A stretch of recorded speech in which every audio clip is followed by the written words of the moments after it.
بسم اللہ الرحمن الرحیم۔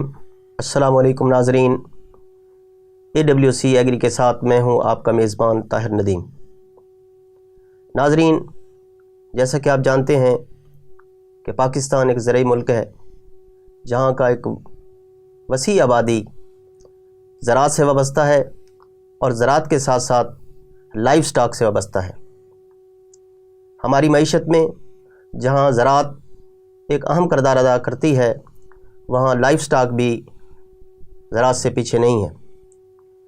ملکی معیشت میں ایک بڑا حصہ لائف سٹاک سے حاصل ہوتا ہے۔ آج ہم لائف سٹاک کے حوالے سے بات کریں گے، یعنی کہ مویشی پالنے سے دودھیال جانور اور گوشت والے جانور جو ہمارے کاشتکار بھائی یا کیٹل فارمر اس کام سے وابستہ ہیں، ان کے مسائل، مشکلات اور ان کی جو پروڈیوس ہے مارکیٹ میں فروخت کے حوالے سے بات کریں گے۔ اس حوالے سے ہمارے ساتھ موجود ہے آج کسان بچاؤ تحریک کے چیئرمین جناب فیاض الحسن بھٹا صاحب۔ السلام علیکم۔ وعلیکم السلام۔ فیاض الحسن بھٹا صاحب، جیسا کہ آپ جانتے ہیں کہ ہمارا ایک زرعی ملک ہے، تو آپ بھی اس حوالے سے خاصا تجربہ رکھتے ہیں، تو ہمیں بتائیں اس حوالے سے کہ ہمارے ملک میں دودھیال جانوروں کی زیادہ اہمیت ہے یا گوشت کے حوالے سے جو لوگ جانور پالتے ہیں ان کی زیادہ اہمیت ہے؟ بہت شکریہ طاہر صاحب کہ میں یہ کہوں گا کہ جیسے آپ نے پروگرام کے شروع میں تعارف کروایا کہ لائف سٹاک کا جو میں بتانا چاہوں گا حصہ جو ہے ایگریکلچر کا ہماری قومی ترقی میں حصہ 22% ہے، اور لائف سٹاک کا جو حصہ ہے وہ ایگریکلچر میں 56% ہے۔ یعنی کہ میں یہ کہہ لیں کہ 56% زراعت میں ایگریکلچر کا شیئر ہے، اور باقی جو ہے وہ زراعت کی جو باقی جو اجناس ہے، فصلیں ہیں، ان کا حصہ ہے۔ جہاں تک لائف سٹاک کا تعلق ہے تو لائف سٹاک ہماری زندگی میں آپ صبح اٹھ کے جب فریج کھولتے ہیں تو سب سے پہلی نظر آپ کو جو چیزیں نظر آتی ہیں وہ سارے کی سارے فریج میں لائف سٹاک ہے، انڈے ہے، دودھ ہے، دہی ہے، وہ لائف سٹاک سے ہی ہمیں حاصل ہوتا ہے۔ اور لائف سٹاک ایسے ہے کہ جیسے یہ سمجھ لیں کہ انسانی جسم چلتا ہی دودھ، کیلشیم سے، انڈوں سے، دہی سے، اور اسی سے ہمارا زندگی بھی اسی سے رواں دواں ہے۔ اچھا، جو آپ نے بات کی ایگریکلچر کے حوالے سے اور اس میں لائف سٹاک کا، دیکھیں کاشتکار، میں یہ سمجھتا ہوں کہ جو کاشتکار ہے وہ پاکستان کا خاص طور پہ انتہائی مظلوم ترین طبقہ ہے۔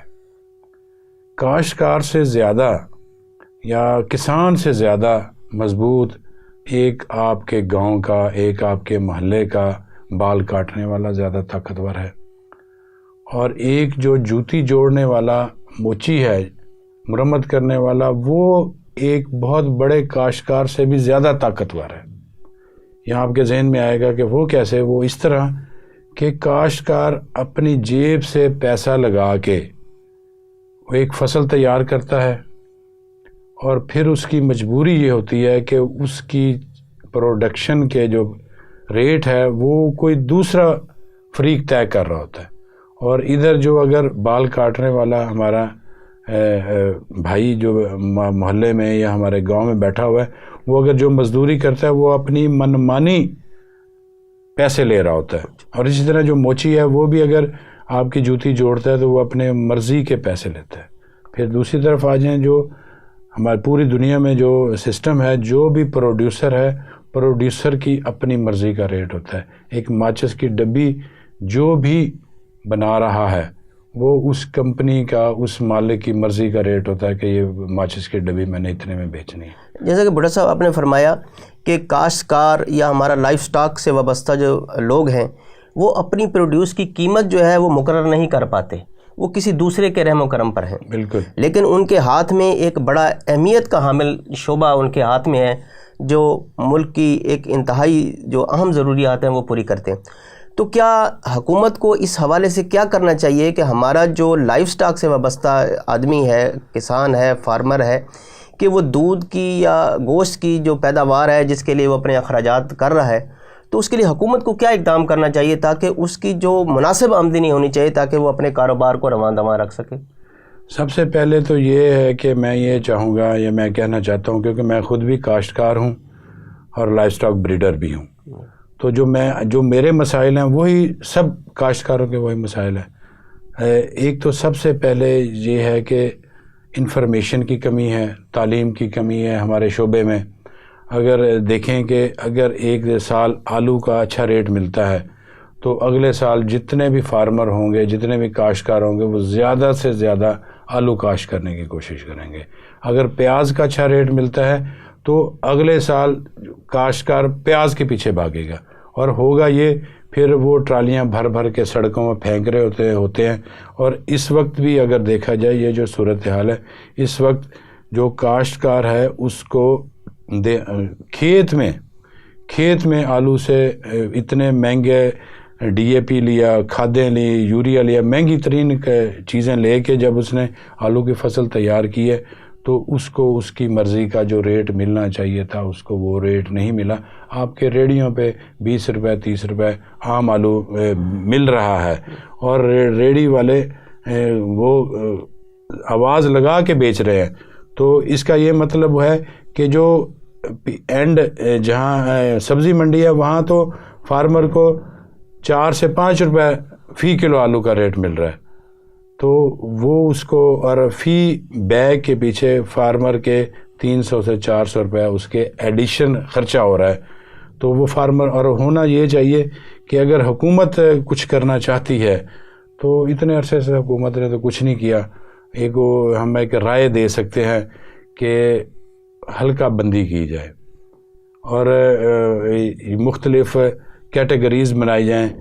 کہنے کا یہ مطلب ہے کہ ایک ڈسٹرکٹ ملتان کی مثال لیتے ہیں، ڈسٹرکٹ ملتان کی فلاں یونین کونسل میں بین کر دیا جائے کہ یہاں آلو کاشت نہیں ہوگا اور یہاں پیاز کاشت نہیں ہوگا، اور وہ ایک مارکیٹ جتنی ڈیمانڈ ہے اس حساب سے آپ چیز کاشت کریں تو صاف ظاہر ہے کہ کاشتکار کو بھی اچھا ریٹ ملے گا۔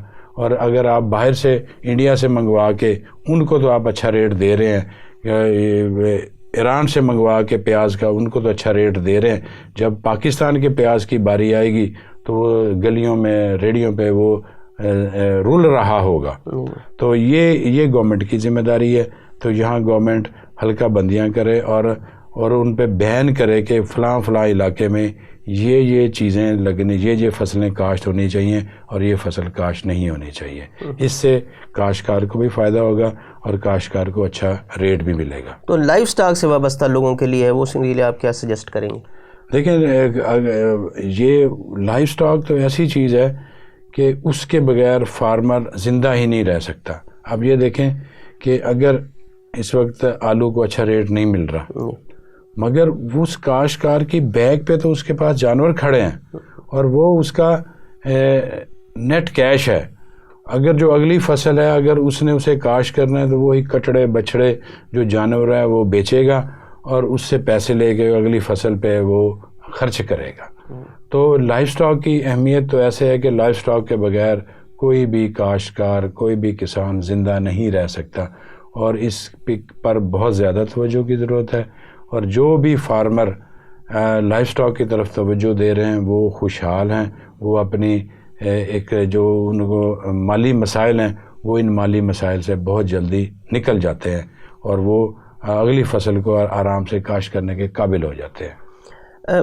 بھٹا صاحب، ہمارا چونکہ ملک زرعی ملک ہے اور جو ہمارے کاشتکار ہیں وہ ایسے ہیں کہ جس کاشتکار کے پاس زمین ہے اس نے جانور بھی لازمی رکھے ہوئے ہیں، لیکن ہم یہ دیکھتے ہیں کہ ان کے پاس جو جانور ہے وہ زیادہ پروڈکٹیو نہیں ہے۔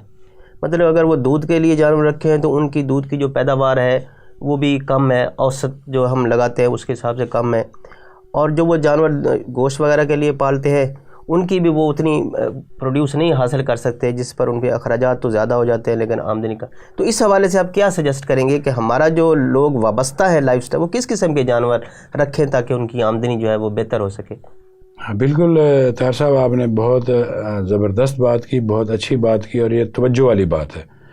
دیکھیں، کاشتکار ہر قسم کا ٹیکس دے رہا ہے، سیلز ٹیکس بھی ہے، بجلی پہ بھی ٹیکس ہے، ہر ٹیکس گورنمنٹ کو دے رہا ہے.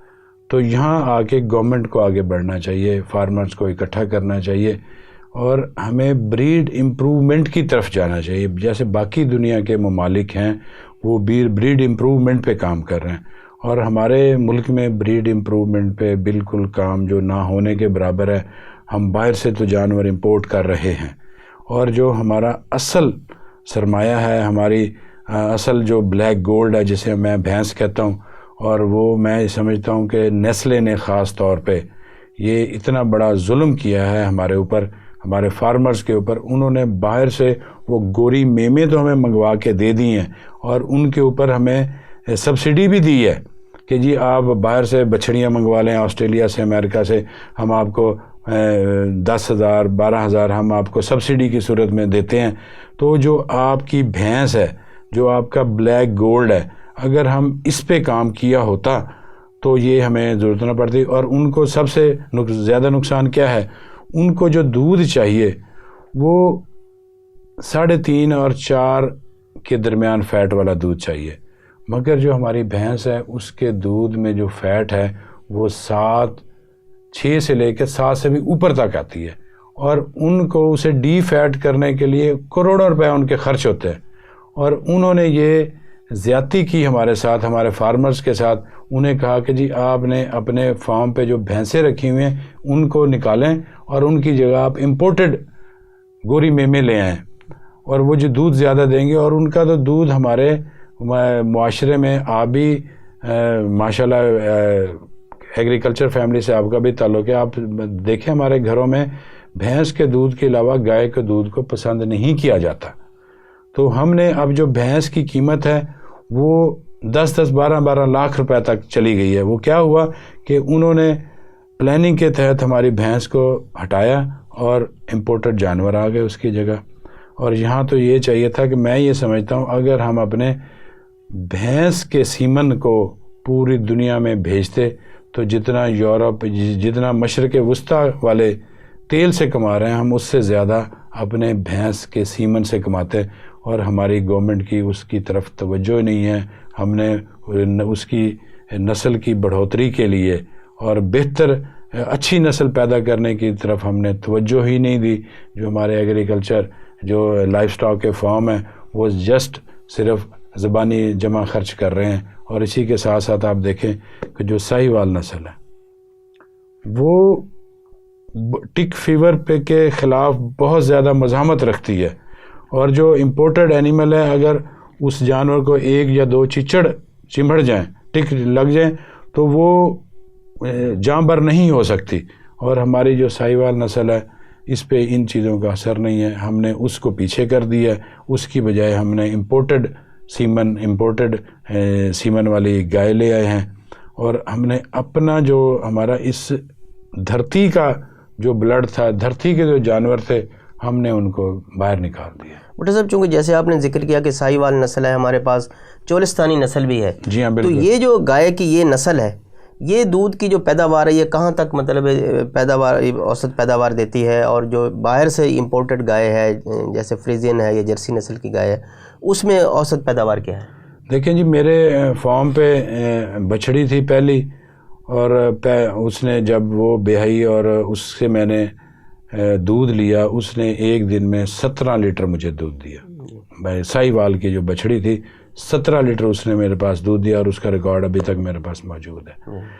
اچھا، اب اس کے مقابلے میں جو اور اس کا جو فیٹ تھا، مزے کی بات بتاؤں کہ یہی نسلے والے آئے اور انہوں نے فیٹ چیک کی، اور اس گائے کے دودھ میں جو فیٹ تھی وہ 6.5 یعنی کہ 6.5% فیٹ تھی. وہ حیران، کہتے ہیں یہ کیسے ہو سکتا ہے؟ میں نے کہا آپ کے سامنے آپ بیٹھ کے ادھر اس کی چوائی کر لیتے ہیں. آپ ان کے سامنے چوائی، اور وہ واقعی وہی 6.5.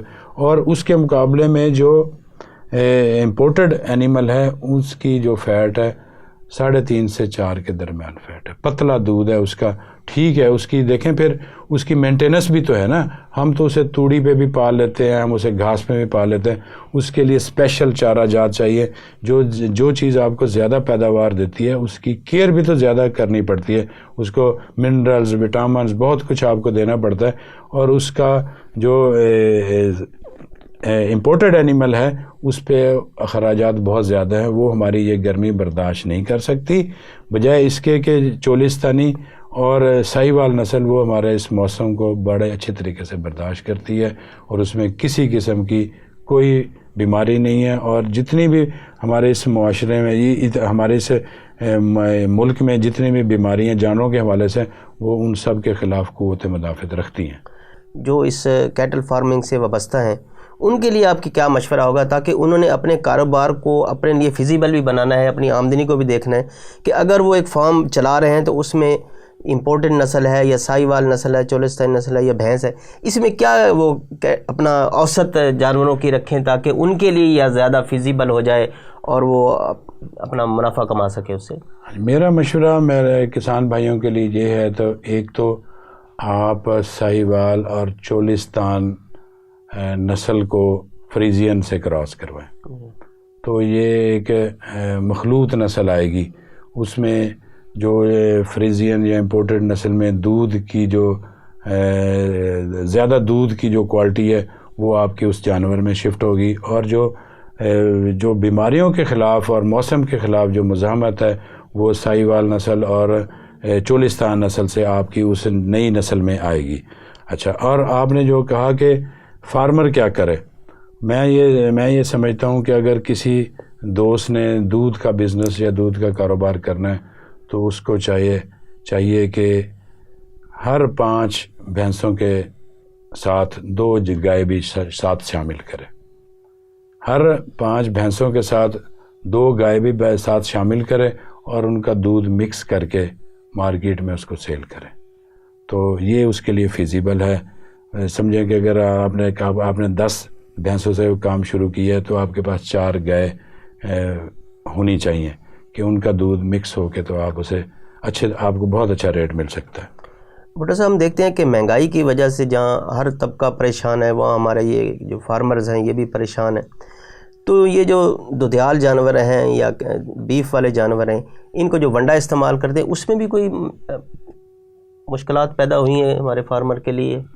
بالکل, بہت زیادہ. یہ 1 ماہ کے اندر یا 1.5 ماہ کہہ لیں, 1.5 ماہ کے اندر جو ونڈے کے بیگ کے ریٹ کے پیچھے 1070 روپے کا فرق آ چکا ہے, یہ بڑھ چکا ہے. اب یہ فارمر کی قوت خرید سے باہر ہو گیا. اب دیکھیں آپ کو یا مجھے شہروں میں اگر دودھ مل رہا ہے وہ 130 اور 150 روپے لیٹر کے حساب سے مل رہا ہے, اور دیہات سے جو دودھ اٹھایا جا رہا ہے فارمر سے وہ تو اس کو 80 روپے اور 90 روپے پر کے جی اس سے اٹھایا جا رہا ہے. اور اگر یہی آپ کھل کا ریٹ دیکھیں, کھل جو 4000 سے اوپر ہے اور جو ونڈے کا بیگ ہے وہ بھی 3700-3800 روپے کے قریب ہے. سمجھیں کہ 100 روپے کے جی اس کو ونڈا فارمر کو لاگت آ رہی ہے. تو فارمر تو اب پیچھے ہٹ گیا, اس نے اپنے جانور کی کیئر بھی چھوڑ دی ہے کیونکہ جب اسے اس کی لاگت ہی نہیں مل رہی. تو جب تک یہ جو را میٹیریل ہیں اور ان کے ریٹ کم ہونے چاہیے اور گورنمنٹ کو آگے بڑھنا چاہیے اور اس پہ سبسڈی دے, جو بھی کرے. اگر وہ عوام کی خیر خواہ ہے, اگر ہم کہتے ہیں نا کہ یہ فلاحی ریاست ہے تو فلاحی ریاست کو آگے بڑھنا چاہیے اور عوام کے لیے اور فارمر کے لیے اور کوئی راستہ ڈھونڈنا چاہیے کہ فارمر کو کم قیمت پہ اخراجات کم ہو اور فارمر زیادہ سے زیادہ ملک کی خدمت کر سکے. بھٹو صاحب, اس پر بھی روشنی ڈالیں کہ جو لوگ ہمارے بھائی کوشش کرنا چاہتے ہیں یا ان کی توجہ ہے اس جانب کہ وہ یہ لائف سٹاک کی جانب آئیں, تو مارکیٹ کو مد نظر رکھتے ہوئے آپ کیا مشورہ دیتے ہیں ہمارے کاشتکار بھائیوں کو کہ وہ دودھیال جانوروں کی طرف جائیں یا جو بیف کے لیے جانور تیار ہوتے ہیں ان کی طرف جائیں؟ اس میں کون سی لائن زیادہ بہتر ہے؟ بالکل, یہ بڑا اہم سوال ہے. بہت سارے ہمارے دوست میں نے دیکھے ہیں, میرے ملنے والے بھی بہت سارے ہمارے فارمر بھائی, وہ کوشش تو دیکھ کے کرتے ہیں تو وہ پھر بعد میں ناکام ہو کے پیچھے ہٹ جاتے ہیں. اور میں یہ کہتا ہوں کہ آپ کے فارم پہ دودھ والا بھی جانور ہونا چاہیے اور گوشت والا بھی جانور ہونا چاہیے. دیکھیں اگر آپ وہاں غیر حاضر فارمر ہیں کہ آپ وہاں بیٹھ نہیں سکتے، چوائی کے وقت، ملکنگ کے وقت آپ وہاں بیٹھ نہیں سکتے، تو میں یہ سمجھتا ہوں کہ آپ کو دودھ کا یہ بزنس نہیں کرنا چاہیے، کیونکہ جانور پہ بہت سارے مسائل ہیں. اس کے خوراک کا مسئلہ ہے، اس کا میڈیکل مسئلہ ہے، اور ہمارے ادھر پاکستان میں، پوری دنیا میں ایک بہت بڑی دودھیل جانور کی بہت بڑی ایک بیماری ہے جسے ہم ساڑو بھی کہتے ہیں، انگلش میں اسے مسٹائٹس بھی کہتے ہیں. اور اگر ایک جانور کی قیمت 4 لاکھ روپے ہے تو فی تھن اس کا آپ دیکھیں کہ 1 لاکھ روپے کا ہے. اگر ایک تھن بھی مارا گیا تو 1 لاکھ روپے کا آپ کا نقصان ہو جاتا ہے. تو وہ جب تک مالک وہاں بیٹھے گا نہیں، اس کی ٹریٹ نہیں کرے گا، اس کو دیکھے گا نہیں، تو ملازم تو وہ ملازم ہے، ملازم تو آپ کو دینے کو تیار نہیں ہے. ملازم کی تو اتنی تربیت نہیں ہے کہ وہ آپ کے جانور کی کیئر کرے، اور وہ تو کوشش اس کی ہوتی ہے کہ وہ مالک کا نقصان کرے. تو اسی وجہ سے بہت سارے ہمارے بھائی دوست لاکھوں کروڑوں بھی لگا کے آخر میں وہ فارم ہی انہوں نے بند کر دیا. اس کا حل میں تو یہ سمجھتا ہوں کہ اگر آپ غیر حاضر ہیں تو پھر آپ کو دودھ کا کاروبار نہیں کرنا چاہیے. اور اگر آپ کو شوق ہے، رقبہ بھی ہے، زمین بھی ہے، تو میرا یہ مشورہ ہے کہ پھر آپ کو گوشت والے جانور پالنے چاہیے. اور اس میں آپ کو جو جانور ہے جس کا زندہ وزن اگر 100 کلو کا جانور ہے تو آپ کو اس کو لینا چاہیے، اور 100 سے لے کے اور وہ 300 کلو تک اس کو لے جائیں، اور اس کے یعنی کہ 2 یا 3 ماہ کے اندر 300 کلو وزن کرے تو اس کو آپ فوراً مارکیٹ میں بیچ دیں. کیونکہ جو یہ عمر کا حصہ ہے اس میں وہ زیادہ سے زیادہ وزن بھی گین کرتا ہے، اور اس کے بعد وہ آپ کا نقصان کرنا شروع کر دیتا ہے. تو میرا تو یہ مشورہ ہے، جو میرے دوست غیر حاضر ہیں، جو ویسے ہی ہفتے میں یا 2 دفعہ جا سکتے ہیں، تو ان کو چاہیے کہ وہ کٹڑے اور بچھڑے پالیں. اور یہاں یہ بھی ایک بات بتاتا چلوں کہ جو ہمارا یہ ساؤتھ پنجاب کا علاقہ ہے، کیونکہ اس کو جو پانی ہے وہ دریائے چناب سے آتا ہے. دریائے چناب کا یہ علاقہ ہے، اور اس کی وجہ سے دریائے چناب کے پانی کی وجہ سے اس ہماری زمین میں پوٹاش بہت زیادہ ہے. اور پوٹاش کسی بھی فصل کو، کسی بھی چیز کو دیں گے تو اس سے اس کا ذائقہ بنتا ہے. اور یہ بین الاقوامی طور پہ یہ مانا گیا ہے کہ جو ساؤتھ پنجاب کا جو جانور ہے اس کے گوشت میں ایک خاص ٹیسٹ ہے جو پوری دنیا کے جانور میں نہیں ہے.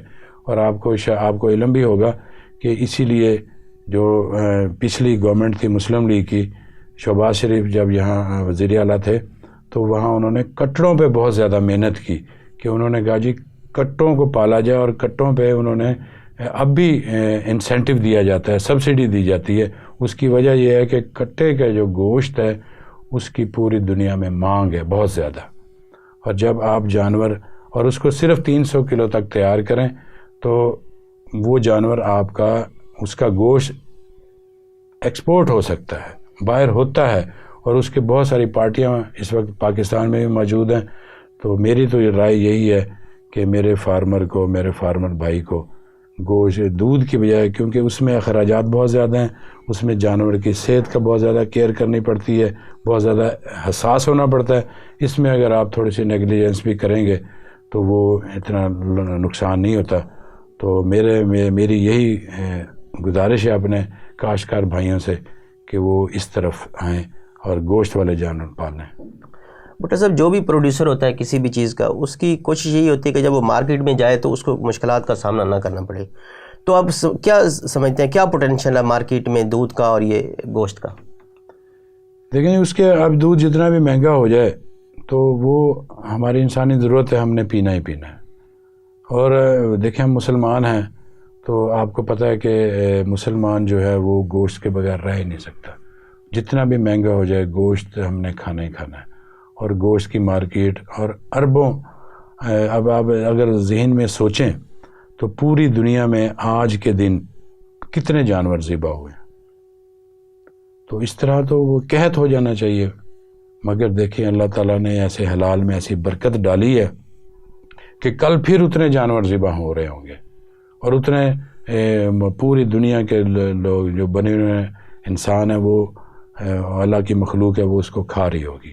اور میں یہ سمجھتا ہوں اس میں پوٹینشل ہے، اور آپ آگے بڑھیں، اب آگے بڑھ کے اس کی مارکیٹ بنائیں، اور گورنمنٹ اس حوالے سے یہ کرے کہ ایک ہر مویشی منڈی میں ابھی کہیں کہیں وہ سکیل لگے ہیں، ترازو لگے ہیں، وہاں ایک ریٹ فکس کر دے کہ ایک جانور اتنے کے جی کے حساب سے اس کا یہ ریٹ ہوگا، وہ جو بھی بندہ جانور لائے اور وہ وہاں اس کا وزن کیا جائے اور زندہ جانور کو تولا جائے، اور اس طرح فارمر کو بھی اچھے پیسے ملیں گے، نہ کہ وہ جو بیوپاری ہے وہ اپنی آنکھ کے ترازو سے دیکھ کے کہے کہ جی یہ اتنے کلو کا ہے، یہ اتنے وزن کا ہے، بجائے اس کے کہ وہاں ایکچول ترازو لگے ہوں اور وہاں یہ ریٹ ایک قانون بنا دیا جائے کہ جو بھی جانور سیل ہوگا اس کا یہ ریٹ ہوگا اور اس نسل کا یہ ریٹ ہوگا۔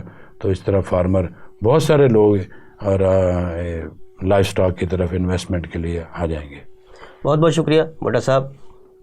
ناظرین، فیاض الحسن بھٹا صاحب نے اپنے تجربے کی بنیاد پر ہمارے کیٹل فارمر بھائیوں کو بہت اچھے طریقے سے اپنے مشورے دیے، اور انہوں نے یہ بھی کہا کہ ایسے لوگ جو حاضر فارمر ہیں، جو اپنے فارم پر موجود رہتے ہیں، وہ تو اگر دودھ والے جانور پالیں تو ان کے لیے زیادہ سود مند ہے، ادروائز وہ گوشت والے جانور پالیں تو ان کو زیادہ فائدہ ہو سکتا ہے۔ تاہم یہ بھی انہوں نے کہا کہ اگر وہ مکس بریڈ کر لیں، دودھ والے جانور بھی رکھیں اور ساتھ گوشت والے بھی جانور رکھیں، تو ان کو اس سے بہت زیادہ فائدہ ہوگا۔ آج تک کے لیے اتنا ہی۔ آئندہ پروگرام تک اپنے میزبان طاہر ندیم کو دیجیے اجازت۔ اللہ نگہبان۔